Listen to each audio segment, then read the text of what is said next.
Ci siamo? Perfetto. Andre, ma siamo sicuri che possiamo iniziare? La Via voce? libera? Le nostre voci sono sensuali come al solito? Quindi possiamo iniziare Inner Talk, le voci dell'ospitalità? Direi di sì.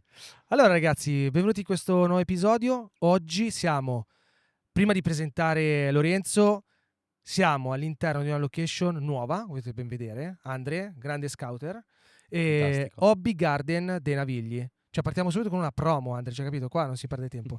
Siamo in una location molto interessante, parlavamo oggi del fatto della sostenibilità e parleremo sostenibilità, tutti degli argomenti legati a questo, e quindi non è questa una location migliore, no? Cioè, Assolutamente, assolutamente. e siamo qua con, sempre Andre, lo sai, siamo con una persona non importante, di più. Cioè siamo addirittura atterrati all'estero. Ce l'abbiamo portato Mi siete dall'Olanda. venuti a cercare. L'abbiamo portato dall'Olanda. Siamo qua con Lorenzo Zanzani, account manager Italia e Est Europa Esatto. dell'azienda One Circle. One Circle. Sì. Intanto benvenuto. Grazie. Ciao Daniele. Bene, Ciao benvenuto in Inner al Talk. gruppo. E Lorenzo, noi oltretutto è la prima volta che ci vediamo, Sì, perché abbiamo fatto un sacco di call, però ci siamo visti dal vivo, adesso finalmente. esatto. Vedi? E allora, partiamo da One Circle. One Esatto. Circle è una realtà. Parlaci un po' di questa azienda e declinala un po' nel contesto. Sì.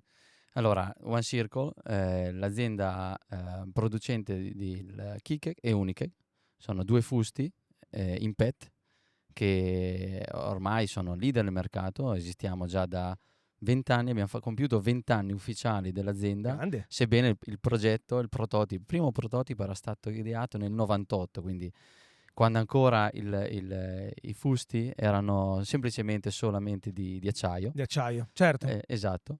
E abbiamo portato sul mercato questo prodotto innovativo, fusti in PET leggerissimi, adatti a tantissime soluzioni. Poi dopo li vedremo, ne Certo, parleremo. guarda, ecco, facciamo una Giusto. cosa. Guarda. Oh, Andre, guarda qua, fai una bella ripresa. Questo è il bambino. Cioè, tu È sei il nostro piccolo di è il casa. piccolo, esatto, questo è il più piccolino. Ok, chiaro. Grazie per questo, questa intro. Io so che tu sei stato al Beer Food Attraction. Esatto.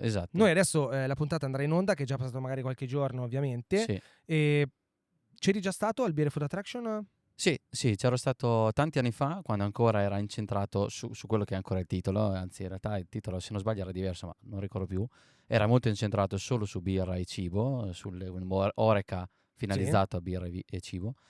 Adesso l'ho ritrovato tutta in un'altra veste. Ok. Grandi settori hanno preso spazio come il Mixology, che aveva proprio un padiglione dedicato, conferenze, tavole di discussione sul tema, vini, acque, qualsiasi tipo di beverage era presente, ovviamente anche birra ancora, artigianale, commerciale, un po' più industriale. E soprattutto Cocktail. cocktail infusto, Tantissimi, ragazzi, soprattutto tantissimi. cocktail infusto. Tantissimi. Io quest'anno purtroppo per vari impegni non sono riuscito a passare. Come l'hai vissuta? Cioè, hai visto un po' di stand nuovi sul settore cocktail infusto, bevande ready to drink? No, diciamo che l'ultima volta che ero andato non ricordo, non mi erano entrati in memoria, diciamo, gli stand che promuovessero questo tipo di prodotto. Quest'anno non potevi fare a meno di inciamparci, perché era veramente, sono tantissimi, decine e decine, dai più piccoli ai più grandi, e hanno giocato proprio bene, diciamo, a livello di immagine, di marketing E c'è qualcuno e di presenza. che dobbiamo bocciare o no? Diciamo che, come in tanti settori, ce n'è qualcuno che magari arriva un po' indietro e altri invece che sono protagonisti proprio Alla grande, quindi continuiamo così. E bravi quelli che investono in questo settore. Assolutamente. Altra cosa che volevo chiederti, sempre legato al settore dei cocktail in fusto, voi producete il fusto, Il cioè fusto, diciamolo, no? Cioè esatto. voi avete questo bambino, ok? Sì. Questo è uno della gamma, ma voi non producete i liquidi che ci sono dentro, quelli No, lo no, fanno no. gli esperti, diciamo. Esatto. Noi siamo esperti nel produrre il fusto, quindi l'involucro di quello che poi deve essere utilizzato per darlo in mano ad altri esperti, non noi, che gestiscono le proprie ricette o per altri. Chiaro. E mi viene una domanda spontanea, cioè voi producete fusti? Ma hai mai assaggiato un cocktail in fusto? Certo, certo, anche perché all'inizio ovviamente ero un po' scettico dell'idea, un po' come per altri tipi di bevande. Sarà vero che questo tanto tempo fa, e devo dire che con mio grande stupore li ho assaggiati, mi sono piaciuti molto più di alcuni che ho sentito fare a mano da magari personale non del tutto esperto, quindi Chiaro. è stata un'esperienza sicuramente positiva, positiva. Poi nell'arco degli anni ne ho assaggiati altri, anche dei Certo, nostri certo, certo. E secondo te è più facile accettare che un cocktail venga spillato, o siete capitato di bere anche un vino spillato? Cioè, perché la birra di base ormai la Certo, sì, conosciamo, cioè si spilla la birra. sì, Ma sì. il vino, tipo un bel Montepulciano spillato, cioè come l'hai vissuta tu questa cosa? Ho sentito ovviamente anche lì l'esigenza di provarli. Noi nasciamo da un paese che culturalmente ha la bottiglia in tavola, da quando eravamo magari piccoli, i nostri nonni, i nostri genitori. L'evoluzione, io penso che ci sia stata proprio un'evoluzione nel consumo delle bevande negli ultimi anni che ha portato non più all'idea di avere qualcosa di proprio, di personale, che poi Chiaro? magari ti obbliga a rimanere su quel gusto per tutta magari la sera o la degustazione che stai facendo, ma ti permette di fare tantissime altre degustazioni, assaggiare nuove cose, combinarle con quello che stai mangiando. Quindi è un'evoluzione della metodologia di bere e ben venga, ben venga. Ne stavamo parlando prima, fuori onda, del fatto che comunque quelli che mettono per esempio il vino in bag in box, ok? Sì, Poi sì, effettivamente se lo apri, il sistema della bag in box non è effettivamente top, diciamo, come mantenimento poi. Cioè esatto. rispetto al fusto Esatto, come lo esatto, producete voi. esatto. Il bag-in box è sicuramente, possiamo dire, un precursore di quello che è Chiaro? spillare la bevanda, ha però dei limiti importanti che sono quella della tenuta all'aria, della qualità della bevanda che c'è all'interno, Chiaro? tanto nel vino quanto nei cocktail, tutte le varie ossidazioni, e comunque la qualità che non può resistere al tempo. Assolutamente, assolutamente. E beh, intanto facciamo un lancio, diciamo, Sì. che te che guardi? Dove devo guardare, Andre? Che tu sei lì. Là, guardiamo là, tu che stai guardando questo video e sei un imprenditore, no? Se sei stato al Bere Food Attraction, raccontaci la tua esperienza nei commenti, perché è sicuramente interessante condividere se anche tu sei a favore o Assolutamente. diciamo contro, perché qua Sì, c'è sì, sempre diatriba, certo, no? certo. Se sei a favore o contro il settore delle bevande pronte da bere, messe in fusto in questo caso, lascia un commento, creiamo discussione, perché comunque queste cose aiutano a creare e valorizzare. Cioè, discutere è una Esatto, cosa positiva, cioè non è mai una cosa negativa, laddove si fa non con cattiveria, ma si fa con la voglia di capire e un comprendere. dialogo costruttivo sul tema. Assolutamente, assolutamente. Allora, parliamo anche dell'ospitalità, diciamo che il settore fondamentalmente del mondo ready to drink, in questo caso cocktail infusto, come potrebbe essere in un evento, per Sì. esempio in un bar altovendente, ehm, dove si inserisce anche, diciamo, il contesto, perché dovrei scegliere anche un po' per un cocktail infusto? Cioè perché non continuare a mantenere il vetro? Cioè c'è una motivazione logica, cioè la filosofia aziendale vostra che si collega poi effettivamente a tutto il sistema, qual è di base? Sostanzialmente la nostra filosofia è quella di dare un prodotto, un aiuto, un partner, un asset, chiamalo come ti Okay, pare, che sostanzialmente è un packaging, ma è molto di più. È qualcosa che ti permette innanzitutto, come parlavamo prima, una orizzontalità sì, nell'ambiente lavoro, ma non solo, hai vari aspetti positivi dal punto di vista della sostenibilità, anche qui un concetto un po' più ampio, magari ne sì, ne parleremo parleremo più un altro. avanti. Sì, Ehm, Comunque riduce tantissimo le quantità in gioco, è molto più semplice, più snello, non hai la problematica delle bottiglie, con tutte le varie problematiche certo. allegate, quindi il peso, la possibilità di rotture, le bottiglie aperte che non finiscono, che Certo, non si fa certo. in tempo a Su finire. questo su questo ci faremo poi un episodio Ok, specifico, ok, quindi giusto. li lasciamo un attimino ancora Sì, sobbollire. sì, sì, sì. E voglio farti una domanda. Noi, col nostro team abbiamo fatto delle analisi di mercato e abbiamo notato che effettivamente il settore ready to drink è cresciuto negli ultimi 10 anni da circa 2 miliardi a 15 Tantissimo, miliardi. tantissimo.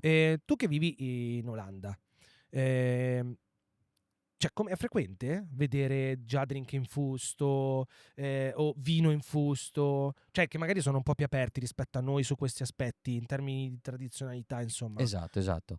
All'estero è sicuramente quello dei cocktail infusto è un trend in crescita, tantissimo anche Ok, all'estero, consolidato potrei dire, ci sono tantissimi nostri partner sul mercato che già da anni utilizzano esclusivamente questa forma di distribuzione delle bevande. chiaro? Per quanto riguarda il vino, anche lì è tantissimo tempo che l'Italia magari non si sa, ma esporta Ah, questi vedi? prodotti infusti. E quando parliamo appunto di esportazioni, parliamo di poi problemi della logistica che assolutamente rientrano nel nostro core business. Quindi la distribuzione di un fusto che pesa poco più di 1 chilo, nel caso di quello da 20 litri, è un asset particolare, Eh importantissimo sì, per perché le aziende. mi viene in mente che voi, cioè, nel vostro modello di business, dovete pensare al fatto anche che nel trasporto, cioè comunque c'è magari, se non so, trasportato in aereo, Esatto, sì. cioè è diverso che trasporti in nave o coi camion, insomma, cioè... Sì, sì, sì, no, ma tu pensa solo che quando tu vai a riempire un fusto, la metà in realtà è metallo, Eh, capisci che stai trasportando qualcosa che poi dovresti anche rifar tornare indietro. certo. Quindi è uno spreco assoluto di spazio, di peso, poi il peso consumi di più, quindi è tutta una problematica legata a quello che è la logistica, l'utilizzo vero e Super, proprio. super. Andrea, come siamo col tempo qua? Perché noi stiamo chiacchierando, andiamo, però... Ci troviamo bene?